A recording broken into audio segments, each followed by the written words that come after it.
सबको नमस्कार। कल तक दिल्ली में 17,386 केस कोरोना के आए टोटल अभी तक।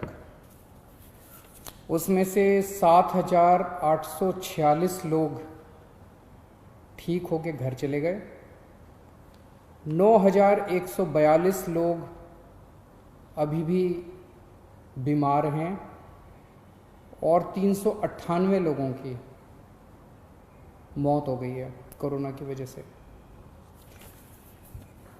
पिछले कुछ दिनों में दिल्ली में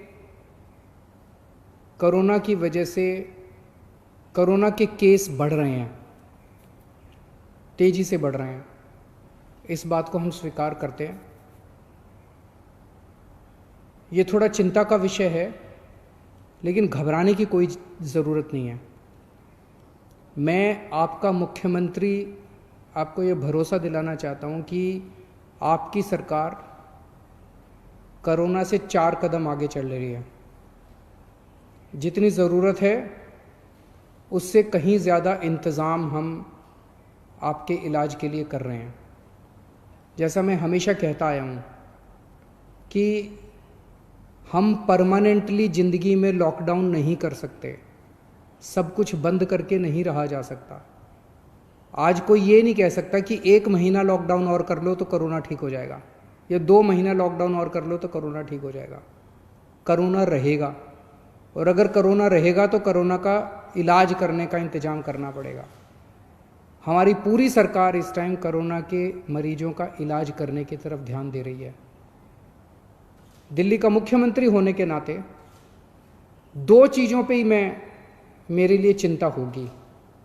अगर दिल्ली के अंदर कोरोना की वजह से मौत का आंकड़ा बहुत बढ़ने लगा, मेरे लिए चिंता होगी। मेरा पूरी कोशिश है कि कोरोना के मरीज अगर बढ़ भी रहे हैं तो वो ठीक हों और घर चले जाएं, ठीक हों और घर चले जाएं।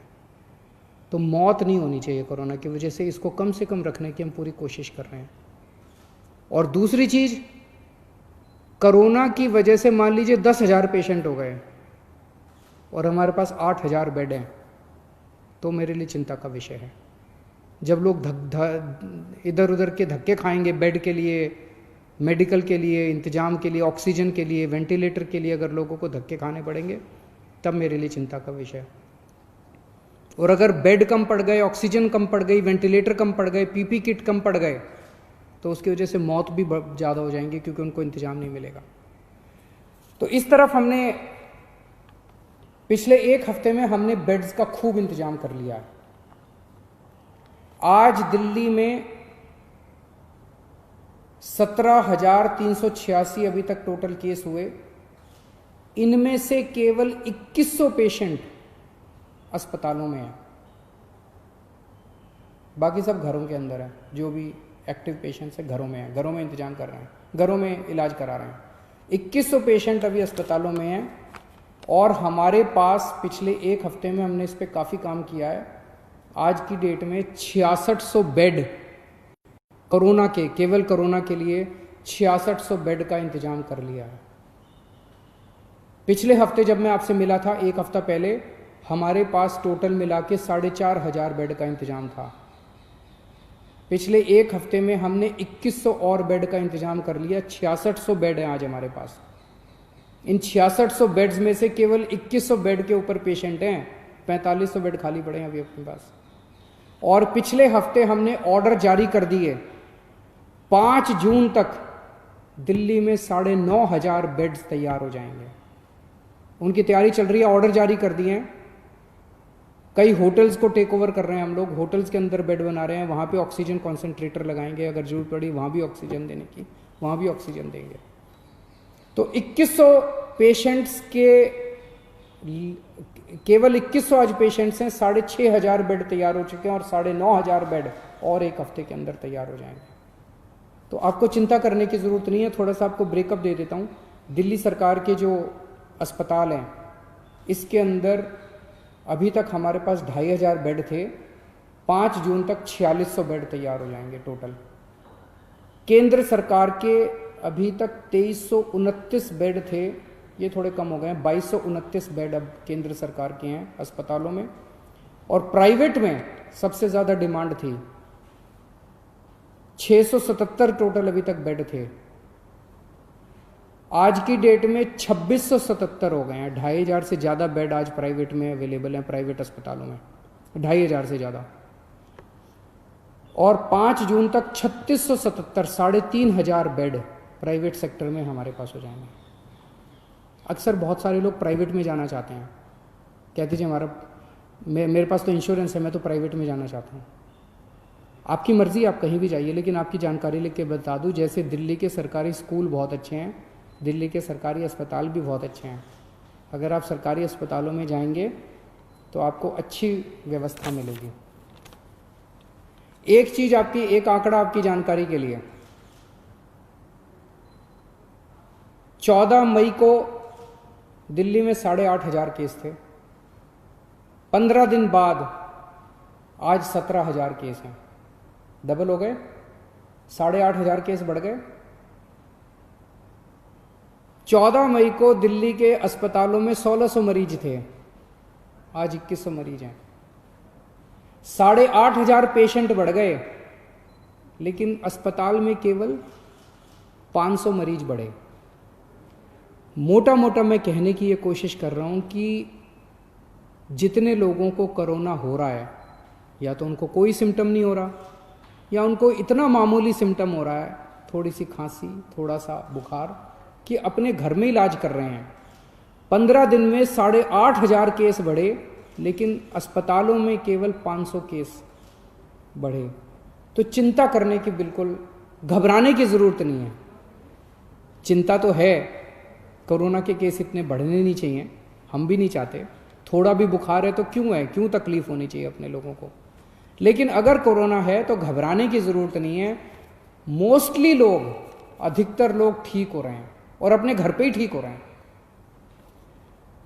एक परेशानी सामने आई थी कि एक तरफ तो हम कहते हैं जी बेड्स का खूब इंतज़ाम कर लिया, वेंटिलेटर का इंतज़ाम कर लिया, ऑक्सीजन का इंतज़ाम कर लिया, चिंता मत करो, 6600 बेड्स का इंतज़ाम कर लिया। लेकिन अगर किसी के घर में कोई कोरोना का मरीज हो तो वो कहाँ जाए? उसे नहीं पता कि कौन से अस्पताल में कितने बेड खाली हैं, उसे नहीं पता कौन से अस्पताल में कितने वेंटिलेटर खाली हैं। कुछ मामले आए जिसमें कुछ लोगों को धक्के खाने पड़े, जानकारी का अभाव था। एक तरफ बेड खाली हैं और दूसरी तरफ लोगों को पता नहीं है। तो इसके लिए मैंने पिछले हफ्ते आप लोगों को बताया था, एक ऐप बना रहे हैं, ऐप बन गया है, उसकी टेस्टिंग चल रही है। परसों सोमवार को उस ऐप को लॉन्च करेंगे। उस ऐप को आप डाउनलोड कर लेना। उस ऐप में आपको एक अस्पताल का डेटा मिलेगा कि इस अस्पताल में टोटल इतने बेड हैं, इतने खाली हैं, इस अस्पताल में टोटल इतने वेंटिलेटर हैं, इतने खाली हैं। अगर किसी के भी घर में कोई बीमार हो तो आपको पता है कि किस अस्पताल में बेड खाली है और किस अस्पताल में वेंटिलेटर खाली है। आपको कहीं धक्के खाने की ज़रूरत नहीं है, आप उस हिसाब से उसी अस्पताल में जाओगे।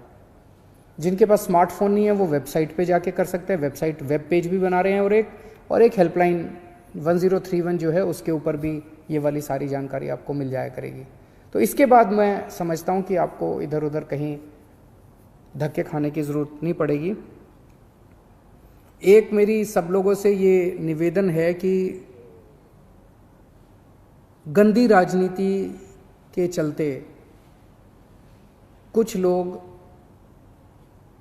भ्रमित करने वाले वीडियो बनाते हैं। वीडियो कहीं और का है। आज सुबह से कोई एक वीडियो चला रखा है कि देखिए कितनी लाशें दिल्ली के अस्पताल में, वो पता चला कहीं और का है, दिल्ली का है ही नहीं। कल किसी ने चला दिया कि देखो दिल्ली सरकार के अस्पताल में कितना गंदा खाना, वो पता चला दिल्ली सरकार का अस्पताल ही नहीं था, कोई और अस्पताल था, किसी और का अस्पताल था, दिल्ली सरकार का था ही नहीं। तो एक तो मेरी लोगों से, जो भी लोग ऐसा करते हैं उनसे निवेदन है, देश इस टाइम बहुत मुश्किल अवस्था से गुजर रहा है। इस वक्त अपने को सबको राजनीति छोड़ के एक साथ मिलकर देश के लिए काम करना है। इस किस्म की गंदी राजनीति ठीक नहीं है।